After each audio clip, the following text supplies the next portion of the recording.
When you purchase pesticides, they need to be transported, stored, and secured in a manner to protect people and the environment. This module will help you understand how to properly store and restrict access to your pesticide storage. You need to understand how to maintain a pesticide inventory to prevent problems associated with excess storage. You also need to understand spill concerns and how to prevent and prepare for spills, and lastly, you must know how to handle waste disposal. Pesticide safety is more than wearing the correct personal protective equipment. Pesticide safety includes security of pesticides. Security is important to limit access to pesticide storage facility to only those people who should have access.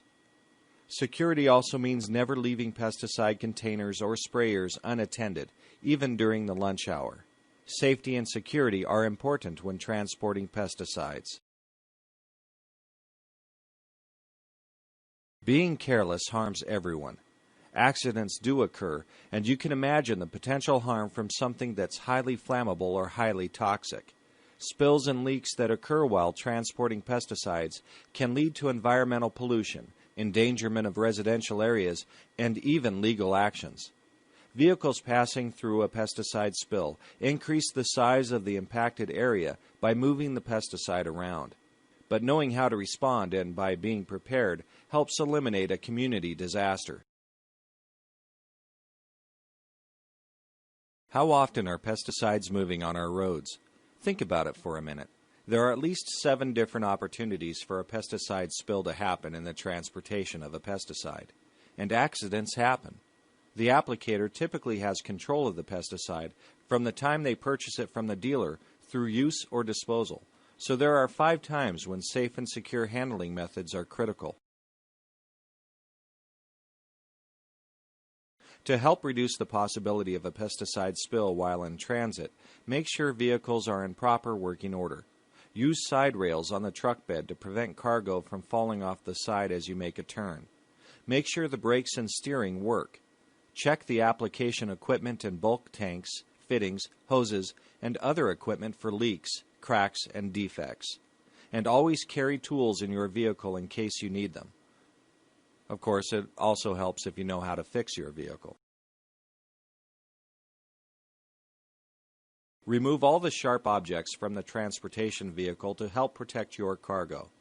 Transporting pesticides in enclosed boxes is the easiest and best method, but it's not always practical. No matter what container you use for transportation, be sure to secure it out of the reach of children, curious adults, and vandals. Never leave pesticides unattended. Keep them under lock and key. Never transport pesticides in the passenger compartment of a vehicle. This makes truck beds convenient for transporting pesticides, but there are a couple of things you need to be aware of. Don't stack the cargo higher than the side of the vehicle. Cargo can move around with sudden starts and stops, or over uneven roads. Make sure containers are secured in place. Any sharp object can puncture or tear the container, so remove all nails, stones, pitchforks, shears, or anything else with sharp edges. Make sure the bed is constructed of something that's easy to clean. Accessibility always amazes me. In fact, if you wandered through the parking lot of a recent pesticide training course, guess what you could find in the parking lot? You guessed right, easy to reach, unsecured pesticides.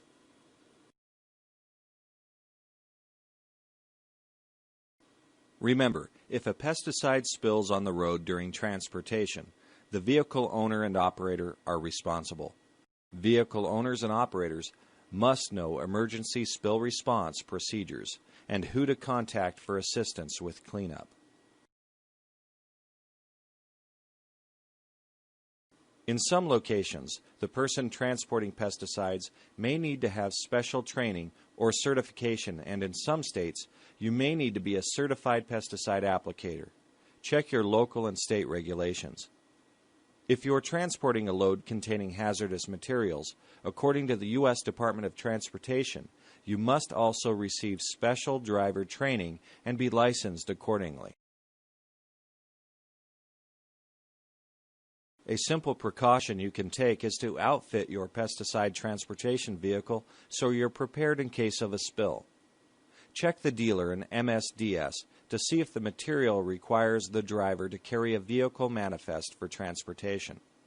Carry a copy of the pesticide label and the material safety data sheet. Have a spill kit in the vehicle and make sure that personal protective equipment is part of the spill kit. Outfit each transportation vehicle or its driver with a phone because spill or accidents can occur in very remote locations. Finally, keep a list of emergency phone numbers in an easily accessible location in every vehicle. Look at the containers before you load them into the vehicle. Make sure they're not leaking and that the labels are legible. You may think about using tubs or liners as secondary containment during transportation. If there were a spill, it would be a lot easier to clean up and may reduce other contamination. Remember, the less handling of pesticide containers, the less likelihood that they'll be damaged. Don't forget to secure your load before you take to the roads. You need to think about the weather when you transport pesticides too. Protect your load from large changes in temperature. A waterproof cover helps protect against moisture, which can easily ruin paper containers. When transporting pesticides, remember to always keep them separated from people, animals, food, feed, seed, and plants. Don't transport them with your groceries. And don't transport pesticides in the passenger compartment of your vehicle. Another concern is cross-contamination, so keep herbicides separated from insecticides and fertilizers. To protect from unauthorized access or theft, never leave pesticides, either a shipment or those in a transport vehicle, unattended. If possible, transport pesticides in a locked compartment or container and always secure them out of reach of children. In today's climate, pesticide security is no matter to joke around with. Make sure unauthorized people don't have access. The U.S. Department of Transportation requires vehicles transporting certain hazardous materials be placarded. There aren't many pesticides that fall into this category, but it's important to ask the dealer if your load requires placarding. There are other materials that you may transport that require placarding, items including anhydrous ammonia, other fertilizers, gasoline, propane, diesel, and explosives. Anyone who transports a hazardous material that requires the vehicle have placards must also have a transportation security plan. This plan must include protection against unauthorized access to the vehicle and load, security check for employees, and a security plan for the intended routes of travel. If you need further information on this, contact a Hazardous Materials Information Center. We've discussed how to safely transport pesticides, and now we're going to discuss how to safely store them. An ideal pesticide storage site protects against exposure to people and animals, environmental contamination, product degradation, theft, and vandalism. Never store pesticides in a location where they can be easily accessed by children or other unauthorized people. Make sure your storage site is secure. Lock it up. You should also post warning signs on the outside of the storage facility to let people know that there are potentially dangerous substances stored inside. Post a no smoking sign on the pesticide storage facility, since some pesticides are highly flammable. Locate your storage facility away from wells, water sources, and slopes. Also, avoid areas where runoff and leaching are more likely to occur. This will help reduce the possibility of ground or surface water contamination. Many state and local governments have regulations with minimum required distances between a pesticide storage facility and a water source. A common recommendation is to place the pesticide storage facility at least 50 feet from a well and at least 200 feet from surface water like lakes, rivers, and streams. Check with your state lead agency to make sure you're in compliance with these regulations. Remember, these regulations are there to help protect our surface and groundwater, which may even be your very own drinking water. Although you can't control the weather conditions outside, you do have control over the conditions in your storage facility. The storage facility should be cool and well ventilated. Excessive moisture in the storage facility can cause labels and containers to deteriorate and maybe make some pesticide unusable. Protect your storage facility from large fluctuations in temperature. Some pesticides lose their effectiveness if they are stored in extreme heat or cold. Exhaust fans can be used to reduce the temperature inside the facility and remove any dust and vapors. It's very difficult to see in the dark, and your storage facility should have lighting that's adequate for you to read the pesticide label, spot leaking containers, and clean up spills. Because pesticides volatilize, use spark-proof fixtures and switches. Flooring and shelving materials used in pesticide storage facility should be non-porous. A floor made of wood, soil, or carpet is difficult to decontaminate in the event of a spill. A sealed cement floor with no cracks is good flooring for a storage facility. If you have a drain, slope the floor and make sure the drain connects directly to a containment system for later reuse or disposal. Shelving in the facility should also be made of non-porous materials such as plastic or metal. Store pesticide in their original containers. Never store food, drinks, feed, medication, veterinary supplies, clothing, or personal protective equipment at the pesticide storage site. Always have clean water for decontamination available at the storage site. Pesticide labels must be legible at all times, but things happen. If a label becomes unreadable, take out a permanent marker and mark the container with the trade name, EPA registration number, percentage of active ingredient, signal word, and use classification. With this amount of information, you'll know what's in the container and how poisonous the pesticide is. Then you need to request a replacement label from the dealer or distributor so that the container can be properly labeled. Every year there are accidental pesticide poisonings caused by people storing pesticides in other containers such as soda or juice bottles, milk cartons, or glass jars. All these poisonings can be easily avoided by simply never storing pesticides in anything but their originally labeled containers or a clean alternate pesticide container that can be clearly labeled. Never lend or borrow a pesticide that's not in its original labeled container. Pouring off product into non-labeled, non-pesticide containers poses serious health risks. The only time a pesticide container should be open is when you're measuring. Otherwise, securely close all pesticide containers when you're not using them to help prevent against accidental poisonings and spills. Chemicals should be stored on sturdy metal shelving, with the heaviest containers and liquids on the lowest shelves. All drums and bags should be stored off the floor on top of plastic pallets. Place open bags of dry material in sealable plastic bags or other suitable containers to reduce moisture absorption and reduce the possibility of a spill. Store volatile pesticides separately from the rest of the pesticide storage to reduce cross-contamination. Store bulk and mini-bulk containers on a concrete containment pad. Dike the area to keep any spills confined to the pesticide storage area. The area inside the containment dike should be large enough to hold the contents of the bulk storage, plus an additional volume, which may vary in some states. All drains within the containment area should be hooked up to holding tanks in the storage area. To prevent people and animals from tampering with the area, fence it off. Regularly inspect pesticide containers for leaks, splits, breaks, rust, and corrosion.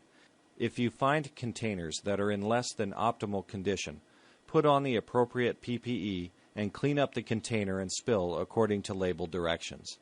Taking corrective action when the damage is first spotted can help prevent contamination and a large-scale cleanup action. Just like many things, pesticides have a shelf life. Keep an active and accurate inventory of your pesticide storage. Mark each container with the purchase date and when you opened the container. Read the label and follow any directions regarding storage and shelf life. Take a look at the pesticide every once in a while and see if it's beginning to clump, layer, or change color.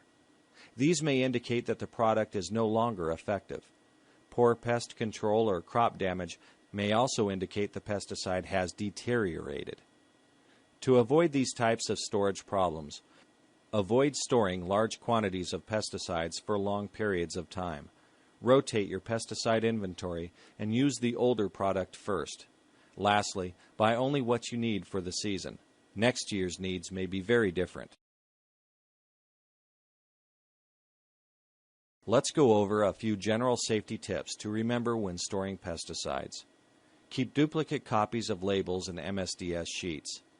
An MSDS for every product in your pesticide storage facility should be available at the storage site. Have duplicate copies at the facility in case of an emergency. Whenever you're handling pesticide containers, wear PPE. Anything used in handling of pesticides, such as measuring utensils, should be labeled for pesticide use only, so that they're not used for any other purpose. Have a spill plan. It may be a simple procedure noted on a clipboard in the storage facility. Have a spill kit containing an absorbent material such as kitty litter or vermiculite at the pesticide storage site. The spill kit should also have a shovel, broom, and heavy-duty plastic bags to aid in the cleanup and disposal of any pesticide spill. Seed is commonly treated with pesticides, and treated seed is usually brightly colored to serve as a warning that it's treated seed. However, these bright colors can be attractive to children. Handle and store treated seed with the same precautions you take with pesticide storage. Never use treated seed for feed or mix it with untreated seed. The pesticide storage facility should have the following items close at hand: plenty of clean water for decontamination, PPE, a fire extinguisher, first aid kit, and emergency telephone numbers. If you have leftover pesticides, you have hazardous waste. Unrinsed containers are considered full until triple rinsed. Remember, pesticides have a shelf life and outdated products may not be effective. In the last few years, many pesticides have been pulled off the market, and the products you have in your storage facility may no longer be legally used. Keep up to date on federal and state laws. One of the easiest ways to reduce hazardous waste is to use the product before the expiration date. Don't forget to read the storage and disposal section of the label. You must follow all these storage and disposal directions. Triple rinse or pressure rinse all empty pesticide containers immediately and use the container rinse water in the spray batch you're making up. Containers that are not cleaned are considered hazardous waste and must be handled and disposed of as hazardous materials. It just doesn't make sense to skip cleaning containers. Store cleaned containers in a special section of your pesticide storage facility. Properly rinsed pesticide containers can be recycled by your state pesticide container recycling program or the Agricultural Container Recycling Council. Contact your local state agency to find out more information about pesticide container recycling. When you rinse your application equipment, make the initial rinse to the application site. Tank rinse water can be stored in holding tanks for later use as mixed water for tank batches. When working with or around pesticides, Take all sorts of safety precautions to mitigate risk. This includes site security in and around your storage facility. First, develop a security plan. A good security plan helps safeguard employees, the community, and the environment. It can also reduce your legal risks and insurance costs. A security plan helps reduce vandalism and theft and can improve your relationship with the community. Before you develop a security plan, you need to know what your risks are. To identify your facility's risks, perform a risk assessment. The first part of a risk assessment is to identify your assets. Any business involved in pesticides has the same assets: people, information, and property. People include the employees, the customers, and visitors. Information includes the business information, and property includes the storage facility, the transportation vehicles, application equipment, tanks, mix and load sites, waste collection facilities, and utilities. Any pesticide has the potential to cause severe human, animal, and environmental damage. Security measures can help reduce the possibility of such pesticide misuse from occurring. The first line of defense is the employees. Properly trained employees notice when something suspicious has occurred, or maybe something just doesn't seem right. Let the employees be the eyes and ears of the business. Have all employees complete a training session that at a minimum covers pesticide inventory control, security of facilities and equipment, and emergency preparedness and response. Once you have a security plan, you need to evaluate it to make sure it's meeting your needs. Are the buildings secure against intruders? Are the pesticide application equipment and transportation vehicles secure? Are the business's hiring practices effective for maintaining a secure location? Have employees been properly trained in emergency response? Take the time to evaluate your security plan with a critical eye and make sure it's adequate for your facility. Some few simple things can help prevent problems at your pesticide storage facility. Keep storage areas locked and posted. Keep an updated and accurate inventory and work with local emergency response units. Routinely review, update, and practice emergency response procedures. Keep the emergency telephone list up to date and readable. Require photo ID from people purchasing pesticides and be aware of unknown individuals buying large quantities of pesticides with cash.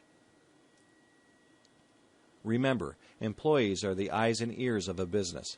Ask them to report incidents of bizarre behavior. Restrict access of non-employees.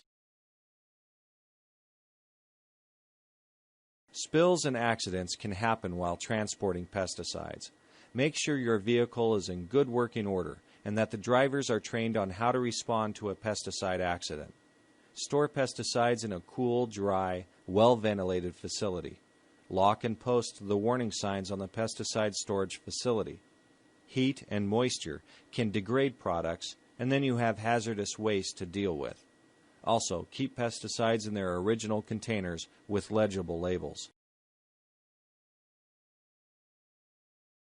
Keep an up-to-date inventory of all chemicals in your pesticide storage facility. Always follow label instructions for proper disposal. Develop and maintain security and emergency management plans for the storage facility. Train employees in safe pesticide storage and facility security, and work with local authorities in the event of an emergency. Question 1. Which of the following statements are true regarding pesticide storage? 1. The floor of a storage facility should be made of wood for easy cleanup. 2. Treated seed should be stored in a pesticide storage facility. 3. Keeping pesticide storage facilities well ventilated helps to reduce potential pesticide exposures. 4. pesticides never go bad? A. 2 and 4, B. 1 and 3, C. 1 and 4, D. 2 and 3.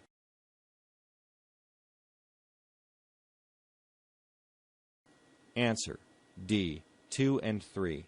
Treated seed should be stored in a pesticide storage facility. Keeping pesticide storage facilities well ventilated helps to reduce potential pesticide exposures.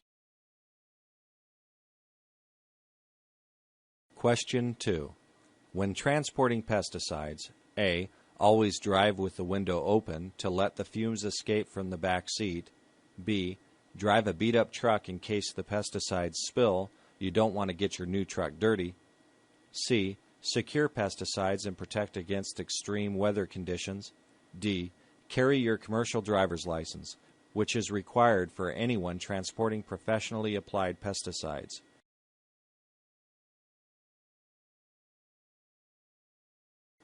Answer: C. Secure pesticides and protect against extreme weather conditions.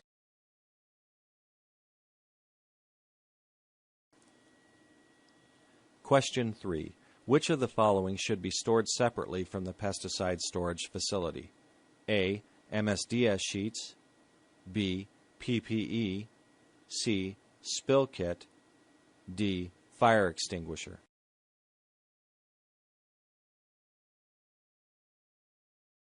Answer: B. PPE. This presentation was authored by Becky Hines, Carrie Foss, Carol Ramsey, and Brett Johnson of Washington State University, Urban IPM and Pesticide Safety Education. In addition to sources noted on the image, graphics were provided by the following sources: University of Missouri-Lincoln, Virginia Tech, Washington Department of Ecology, and Washington State University. The presentation material was reviewed by Beth Long, University of Tennessee, Ed Crow, Maryland Department of Agriculture, Jean Kasai, U.S. EPA, and Susan Whitney King, University of Delaware. Narration was provided by Drex Rhodes, Washington State University Information Department.